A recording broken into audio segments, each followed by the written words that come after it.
এই প্রথম লোকটা মুখ তুলে হাসলো, পৈশাচিক হাসি। আমি ভয়ে চিৎকার করে ফেললাম। এ তো সেই লোকটা যে সিডি বিক্রি করেছিল। গাছের আড়ালে দাঁড়িয়ে নরপশুটা ঠোঁট দিয়ে জিভ চাটছে। আস্তে আস্তে পাইপ বেয়ে দোতলায় উঠছে। হঠাৎ আমি শুনতে পেলাম আমার পিছনে ঘন ঘন নিঃশ্বাস ফেলার শব্দ। আমার বাড়ি দরজা বন্ধ। ঘরে আমি একা। আমি কাঠ হয়ে গেলাম। আমি মনকে বোঝাতে চেষ্টা করলাম ভুল শুনছি।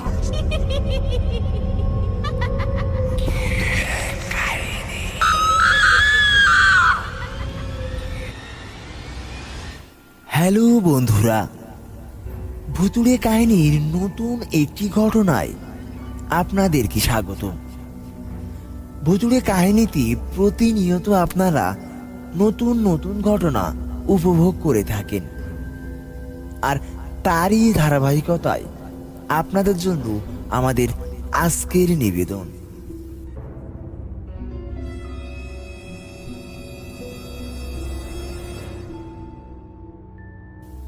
বউ গেছে বাপের বাড়ি।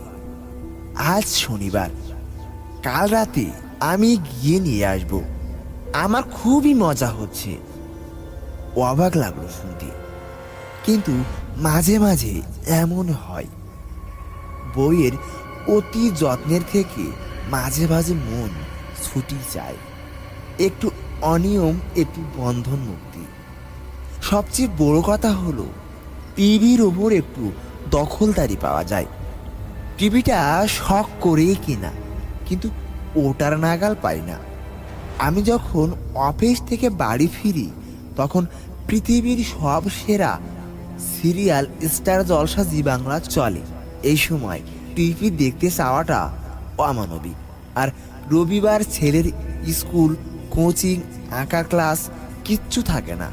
তাই তার মানসিক উন্নতি বিধানের জন্য ওই সারাদিন কার্টুন চলে। তাই আজ ঠিক করেছি দেখব। আমার একটা পুরানো সিডি প্লেয়ার আছে। এখন তো ডিভিডির যুগ, এটা আগে কেনা। সিরিয়ালের ধাক্কায় বেচারা আলমারি বন্দি। ভাবলাম আজ দুটো ভূতের সিডি নিয়ে যাই। আমি আবার হাসি নয়, ভূতের সিনেমা দেখি। বউ মাছের ঝোল আর দুধ রেখে গেছে। আজ শনিবার, দুপুরে ফিরবো বলে ভাতও রেখে গেছে। রাতের জন্য রুটি কিনে নিতে বলেছে, কিন্তু বউ বাড়ি নেই শুনে অফিসের অসীম জোর করে ধরে নিয়ে গেল।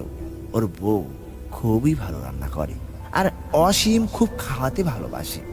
দুপুরে খেয়ে বিকালে আড্ডা দিয়ে ফিরছি। রুটির দোকানে তরকাও করে কিনে নেব। কে ওই ঝোল খাবে? বউ আমার ভয় পায়। একবার একটা মাইন্ড স্ট্রোক হয়েছে কিনা, তাই এত বেশি খাবার কড়াকড়ি। কিন্তু আজ তো ছুটি, সিডি কিনবো বলে দোকানে ঢুকে হতাশ হলাম। সব ডিভিডি। অনেক খুঁজে 3টি সিডি পাওয়া গেল, তাও সামাজিক সিনেমা। হতাশ হয়ে রুটি তার তরকা কিনে বাড়ি ফিরছি। সোজা হলে অনেকটা ঘুরতে হবে, তাই সাইডিং দিয়ে যাতায়াত করি। ব্রিজ ফেলে বাজার পেরিয়ে ঝুপড়িগুলোর পাশ দিয়ে যাচ্ছি। ঠিক সেই সময় অন্ধকার ঝুপড়ির পাশ থেকে একটা লোক বেরিয়ে আসলো। এমন আচমকা এলো যে আমি চমকে উঠেছিলাম। দেখতেও ভারী মিটমুটি, কুচকুচে কালো, আফ্রিকানদের মতো উঁচু কপাল, উঁচু চোয়াল, ঝোলা পুরু ঠোঁট, কোঁকড়া কোঁকড়া চুল, উঁচু দাঁত পার করে হাসলো লোকটা। লোকটার গলায় ঝোলানো ট্রেতে বেশ কিছু সিডি। ঘর গলায় লোকটা বলল, সিডি নেবেন? সিডি? চকচকে ছবি, রগরগে জিনিস, যেমন চান তেমনই। আমার কেমন যেন রাগ হচ্ছিল লোকটাকে দেখে। বললাম, জমাটে ভূতের সিডি আছে? লোকটা বিশ্রী শব্দ করে হাসলো। হাসিটা ওর মুখটা বিকৃত হয়ে যাচ্ছিল। বলল, আছে, একা ঘরে বসে দেখতে পারবেন। আমার গা জ্বলে গেল। বললাম, দাও তো চটপট। লোকটা ট্রের একদম তলা থেকে কালো কাগজে মোড়া একটা সিডি বার করলো। কোনো ছবি নেই প্যাকেটের গায়ে। আমি দাম দিতেই লোকটার ঝুপড়ির আড়ালে ঠিক যেমন ভাবে এসেছিল তেমন ভাবে অদৃশ্য হয়ে গেল। ভারী অদ্ভুত লোক তো। বাড়ি ফিরে হাত মুখ ধুয়ে সিঁড়ি চালিয়ে খাবার নিয়ে বসলাম। অনেক দিন হলো ব্যবহার হয়নি, ব্যাটারি কম হয়ে গেছে বোধহয়। রিমোটটা বার কয়েক নাড়াচাড়া করে তবেই চলল। কে জানে পয়সাটা জলে গেল কিনা। কোনো কোম্পানি সিম্বল বিজ্ঞাপন ছাড়াই শুরু হয়ে গেল একটা ধু ধু মরুভূমি। বালির ঝড় উঠছে, সূর্য অস্ত যাচ্ছে। একটা গোঙানির মতো শব্দটা ক্রমে ক্রমে বাড়ছে। বালি ফাঁক হয়ে যাচ্ছে। সূর্য অস্ত গেল। লালচে অন্ধকারে হাড় হিম করা একটা আর্তনাদ করে দাঁড়ালো একটি অয়ব। আমার দিকে পিছন ফেরা সে অয়বটি আকাশের দিকে মুখ তুলে আবার বিকৃত আর্তনাদ করে উঠল। বুক কাঁপানো আর্তনাদ। স্টার্টিং এই জমে গেছে। আমি খাবার শেষ করে হাত ধুয়ে জমিয়ে খাটিয়ে বালিশটা টেনে নিয়ে বসলাম। সিনেমাটা এগিয়ে চলল। লোকটা ঈষৎ ঝুঁকে বালি আড়ি পেরিয়ে এগিয়ে চলেছে। অন্ধকার ঘনীভূত হচ্ছে। দূরে নগর দেখা যাচ্ছে। একটা খামার বাড়ি। একজন টহলদার পাহারা দিচ্ছে। সে ঘরে ঢুকে যেতেই লোকটা চারি পায়ে হামা দিয়ে বেড়া টপকে ঢুকলো খামারে। ভেড়াগুলো চঞ্চল হয়ে উঠল। তারপর একটা ভেড়ার মর্মান্তিক চিৎকার। প্রায় সঙ্গে সঙ্গে বেরিয়ে এলো পাহারাদার। কিন্তু সাপদের মতো লোকটা ততক্ষণে ঝোপের আড়ালে লুকিয়ে গেছে। পাহারাদার ভেড়ার ঘরে ঢুকে লাঠি ঠুকে কি যেন বলল, তারপর বেরিয়ে গেল। সে ঘরে ফিরে যাবার সাথে সাথে ঝোপের মধ্যে দেখা গেল দুটো জল জ্বলে চোখ। লোকটা এক মনে ভেড়াটাকে মেরে খাচ্ছে। আমি কাঠ হয়ে গেলাম।